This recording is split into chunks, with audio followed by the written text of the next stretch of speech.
എല്ലാ വിദ്യാർത്ഥികൾക്കും പുതിയൊരു വീഡിയോയിലേക്ക് സ്വാഗതം. ഈ വർഷത്തെ കേരള എഞ്ചിനീയറിംഗ് ഫാർമസി പ്രവേശന പരീക്ഷയായിട്ടുള്ള കീം 2025 പ്രവേശന പരീക്ഷ, അതായത് എൻട്രൻസ് ടെസ്റ്റ്, ഏപ്രിൽ 22 മുതൽ ഏപ്രിൽ 30 വരെ നടത്തുന്നതിനായിട്ട് സർക്കാർ ഉത്തരവായിട്ടുണ്ട്. അപ്പോൾ വിദ്യാർത്ഥികളുടെ പരീക്ഷകൾ ഏപ്രിൽ 22 മുതൽ ഏപ്രിൽ 30 വരെ വിവിധ കേന്ദ്രങ്ങളിൽ വെച്ച് കമ്പ്യൂട്ടർ ബേസ്ഡ് ടെസ്റ്റായിട്ട് നടത്തുന്നതായിരിക്കും. കമ്പ്യൂട്ടർ ബേസ്ഡ് ടെസ്റ്റ് എന്നതുകൊണ്ട് ഉദ്ദേശിക്കുന്നത് CBT എന്നാണ്. അതായത് കമ്പ്യൂട്ടർ ബേസ്ഡ് ടെസ്റ്റിൻ്റെ ചുരുക്കമാണ് CBT എന്ന് പറയുന്നത്. അപ്പോൾ വിദ്യാർത്ഥികൾക്ക് കമ്പ്യൂട്ടറിലായിരിക്കും പരീക്ഷ ഉണ്ടാവുക. അതായത് നിങ്ങൾക്ക് നിങ്ങളുടെ രജിസ്റ്റർ നമ്പർ നൽകി പിന്നീട് നിങ്ങൾക്ക് അതിനുശേഷം ആൻസർ ചെയ്യാനുള്ള ഒരു അവസരമുണ്ടാവും. അതുപോലെ തന്നെ എങ്ങനെ നിങ്ങൾ ആൻസർ ചെയ്യണം, അതുപോലെ തന്നെ എങ്ങനെയാണ് ഈ ഒരു കമ്പ്യൂട്ടർ ബേസ്ഡ് ആയിട്ടുള്ള ടെസ്റ്റ് എഴുതേണ്ടത് എന്നിങ്ങനെയുള്ള വിവിധ ഇൻസ്ട്രക്ഷൻസ് നിങ്ങൾക്ക് കൃത്യമായിട്ട് ഈ ഒരു എക്സാം സെൻറ്ററിൽ നിന്ന് ഇൻവിജിലേറ്റേഴ്സ് നൽകുന്നതായിരിക്കും. അപ്പോൾ അതുകൊണ്ട് തന്നെ നിങ്ങൾ ഈ ഒരു കമ്പ്യൂട്ടർ ബേസ്ഡ് ടെസ്റ്റ് എന്നുള്ളത് കൊണ്ട് പ്രത്യേകിച്ച് പേടിക്കേണ്ടതില്ല.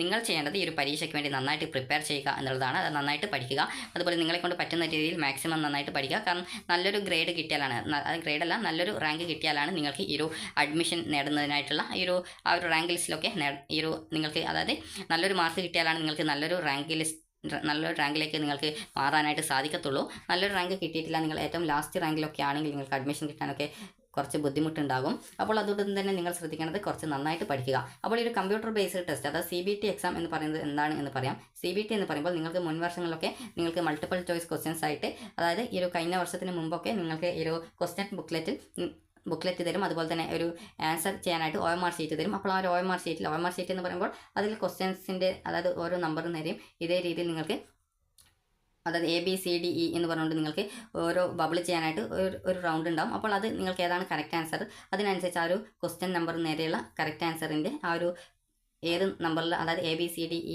ഇവയിൽ ഏതാണ് ആ ഒരു ക്വസ്റ്റ്യൻ ബുക്ക്ലെറ്റിൽ നോക്കിയിട്ട് ആൻസർ കറക്റ്റ്, അതനുസരിച്ച് അത് ബബിൾ ചെയ്ത് കൊടുക്കുന്നതാണ് അതിൻ്റെ രീതി എന്ന് പറയുന്നത്. അപ്പോൾ കമ്പ്യൂട്ടർ ബേസ്ഡ് ടെസ്റ്റ് നിലവിൽ, അതായത് കഴിഞ്ഞ വർഷം മുതലാണ് കമ്പ്യൂട്ടർ ബേസ്ഡ് ടെസ്റ്റ് ആരംഭിച്ചത്. അപ്പോൾ കമ്പ്യൂട്ടർ ബേസ്ഡ് ടെസ്റ്റ് എന്ന് പറയുമ്പോൾ നിങ്ങൾക്ക് ഏതെങ്കിലും ഒരു കോളേജ് അല്ലെങ്കിൽ സ്കൂളിലൊക്കെ ആയിരിക്കും ഈ ഒരു സ്കൂളിലെ ലാബിലായിരിക്കും ഈ ഒരു പരീക്ഷ ഉണ്ടാവുക. അപ്പോൾ നിങ്ങൾക്ക് രജിസ്റ്റർ നമ്പർ നൽകി പിന്നീട് ഈ ഒരു എക്സാമിലേക്ക് പ്രവേശിക്കും മുമ്പായിട്ട് അതുമായി ബന്ധപ്പെട്ടുള്ള നിർദ്ദേശങ്ങളും കാര്യങ്ങളൊക്കെ നിങ്ങൾക്ക് അറിയാൻ സാധിക്കും. അത് നിങ്ങൾക്ക് സിമ്പിളായിട്ട് തന്നെ നിങ്ങളുടെ ആ ഒരു എക്സാം ഹാളിലെ ഇൻവിജിലേറ്റർമാർ നിങ്ങൾക്ക് പറഞ്ഞു തരുന്നതായിരിക്കും.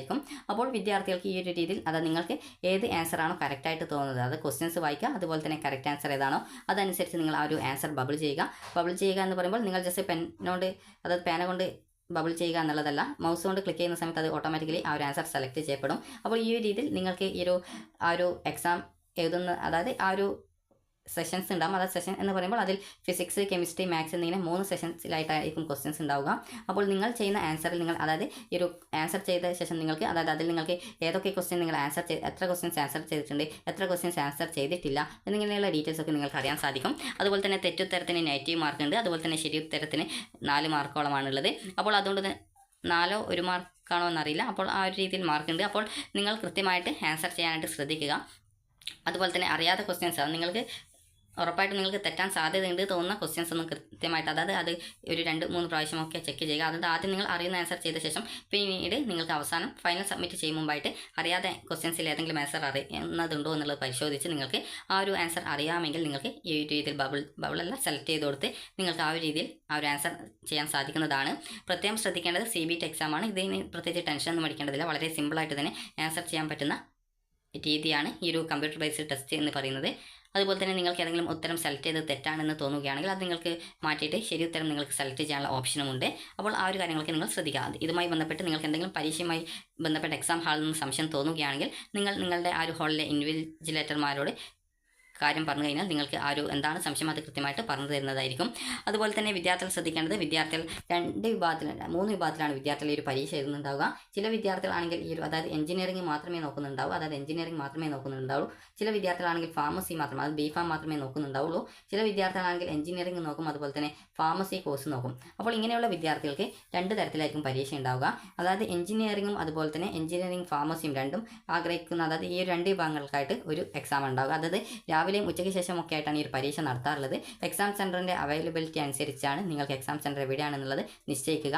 അപ്പോൾ വിദ്യാർത്ഥികൾക്ക് ഈ ഒരു എഞ്ചിനീയറിംഗും അതുപോലെ തന്നെ ഫാർമസിയും രണ്ടും ആഗ്രഹിക്കുന്നതും, അതുപോലെ എഞ്ചിനീയറിംഗ് ആഗ്രഹിക്കുന്ന വിദ്യാർത്ഥികൾക്കും അതായത് അവർക്കുള്ള എക്സാമിൽ ഈ ഒരു 3 സബ്ജക്റ്റുകൾ, അത് 3 സെഷൻ ആയിട്ടാണ് ഉണ്ടാവുക. അതായത് അതിൽ 3 സെഷൻ എന്ന് പറയുമ്പോൾ സമയമല്ല, ആ ഒരു എക്സാം എഴുതുന്ന ആ ഒരു ക്വസ്റ്റ്യൻ ബുക്ക്ലെറ്റിലുള്ള ആ ഒരു സെഷനാണ് ഉദ്ദേശിക്കുന്നത്. അപ്പോൾ അതിൽ ഫിസിക്സ് ഉണ്ടാവും, അതുപോലെ തന്നെ കെമിസ്ട്രി ഉണ്ടാവും, അതുപോലെ തന്നെ മാത്സ് ഉണ്ടാവും. ഇങ്ങനെ ഈ ഒരു 3 സബ്ജക്റ്റുകളുടെ ക്വസ്റ്റ്യൻസ് ആണ് ഈ ഒരു എഞ്ചിനീയറിംഗും അതുപോലെ എഞ്ചിനീയറിംഗ് ഫാർമസിയും ആഗ്രഹിക്കുന്ന വിദ്യാർത്ഥികൾക്ക് ഉണ്ടാവുക. അതുപോലെ നിങ്ങൾ ഫാർമസിക്ക് മാത്രമാണ് ഈ ഒരു അപേക്ഷയിൽ ഓപ്ഷൻസ് നൽകിയിട്ടുണ്ടായിരുന്നു. അതായത് അപേക്ഷ നൽകുമ്പോൾ ഫാർമസി എക്സാം മാത്രമാണ് എഴുതുന്നത് എന്നുള്ളത് നൽകിയിട്ടുണ്ട്. എഞ്ചിനീയറിംഗ് നിങ്ങൾ സെലക്ട് ചെയ്തിട്ടില്ലായിരുന്നുവെങ്കിൽ നിങ്ങൾക്ക് ഈ ഒരു ഫാർമസി എക്സാമാണ് ഉണ്ടാവുക. ഫാർമസി എന്ന് പറയുമ്പോൾ ആ ഒരു എക്സാമിൽ നിങ്ങൾക്ക് ഫിസിക്സ്, കെമിസ്ട്രി എന്നിവയുടെ ആ ഒരു ക്വസ്റ്റ്യൻസ് മാത്രമാണ് ഉണ്ടാവുക.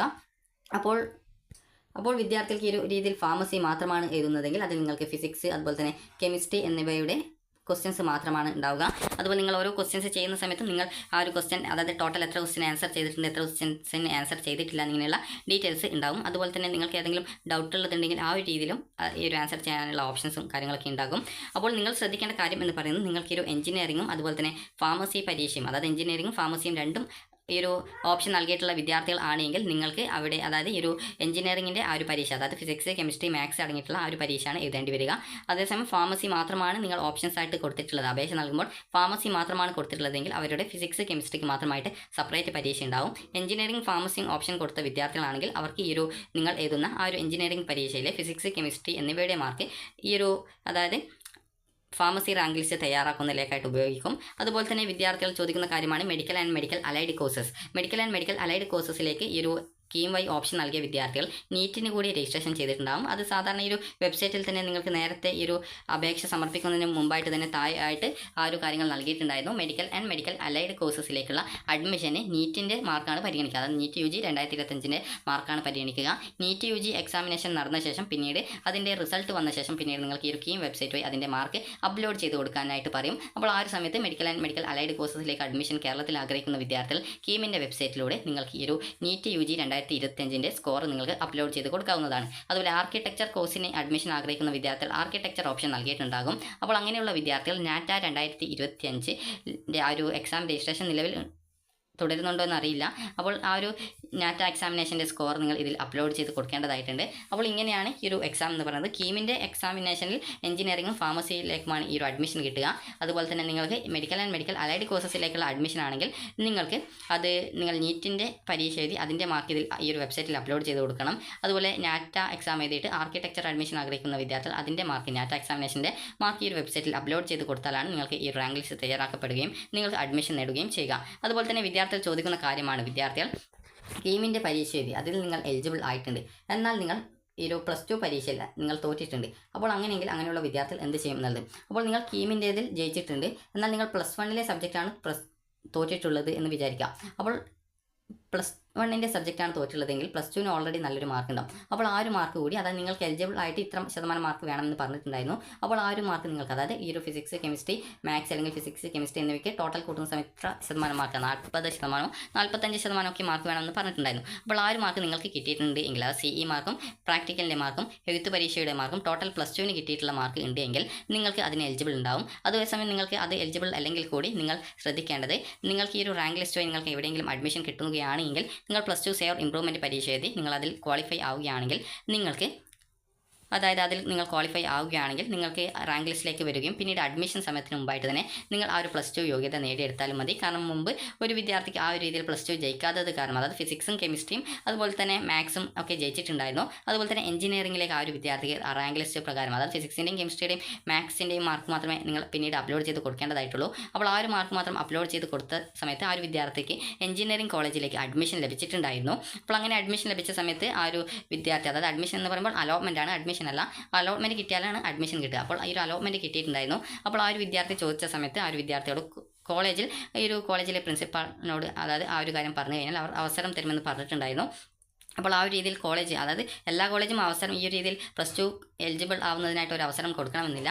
അപ്പോൾ ആ ഒരു വിദ്യാർത്ഥി ആ ഒരു കോളേജിൽ ചോദിച്ച സമയത്ത് ആ ഒരു വിദ്യാർത്ഥിയോട് ഈ ഒരു +2 ഇംപ്രൂവ്മെൻറ്റ് പരീക്ഷയിൽ ക്വാളിഫൈ ആയിട്ട്, അതായത് ടോട്ടലി പാസ്സായി കഴിഞ്ഞാൽ അഡ്മിഷൻ, അതായത് കംപ്ലീറ്റ് ചെയ്യാം എന്ന് പറഞ്ഞിട്ടുണ്ടായിരുന്നു. അതല്ലെങ്കിൽ അഥവാ +2 ജയിച്ചിട്ടില്ലെങ്കിൽ ആ ഒരു വിദ്യാർത്ഥിക്ക് പിന്നീട് അവിടെ നിന്ന് മാറിയിട്ട് മറ്റേതെങ്കിലും കോഴ്സ് പഠിക്കാമെന്ന് പറഞ്ഞിട്ടുണ്ടായിരുന്നു. അങ്ങനെ ആ ഒരു വിദ്യാർത്ഥി ജയിച്ചതുകൊണ്ട് തന്നെ ആ ഒരു വിദ്യാർത്ഥിക്ക് ആ ഒരു കോളേജിൽ അഡ്മിഷൻ ലഭിച്ചിട്ടുണ്ടായിരുന്നു. അപ്പോൾ അതുകൊണ്ട് തന്നെ വിദ്യാർത്ഥികൾ ശ്രദ്ധിക്കേണ്ടത്, നിങ്ങൾക്ക് ഒരു +2 ഫിസിക്സ്, കെമിസ്ട്രി, മാത്സ് എന്നിവ ജയിച്ചിട്ടുള്ള വിദ്യാർത്ഥികൾ മറ്റേതെങ്കിലും സബ്ജക്റ്റാണ് തോറ്റതെങ്കിൽ കൂടി നിങ്ങൾ ഈ ഒരു എഞ്ചിനീയറിംഗ് എക്സാം പാസ്സായിട്ടുണ്ടെങ്കിൽ, അതായത് എഞ്ചിനീയറിംഗ് പരീക്ഷ പാസ്സാവാനായിട്ട് നിങ്ങൾക്ക് 10 മാർക്ക് ആവശ്യമുള്ളൂ. അപ്പോൾ ആ ഒരു രീതിയിൽ 10 മാർക്ക് നിങ്ങൾക്ക് കിട്ടിയിട്ടുണ്ട്, നിങ്ങൾ പാസ്സായിട്ടുണ്ടെങ്കിൽ നിങ്ങൾ ഉറപ്പായിട്ടും +2 ഫിസിക്സ്, കെമിസ്ട്രി, മാത്സ് പരീക്ഷയുടെ മാർക്കുകൾ നിർബന്ധമായിട്ടും അപ്ലോഡ് ചെയ്യാനായിട്ട്, റാങ്ക് തയ്യാറാക്കുന്ന സമയത്തേക്ക് അപ്ലോഡ് ചെയ്ത് കൊടുക്കാനായിട്ട് ശ്രദ്ധിക്കേണ്ടതാണ്.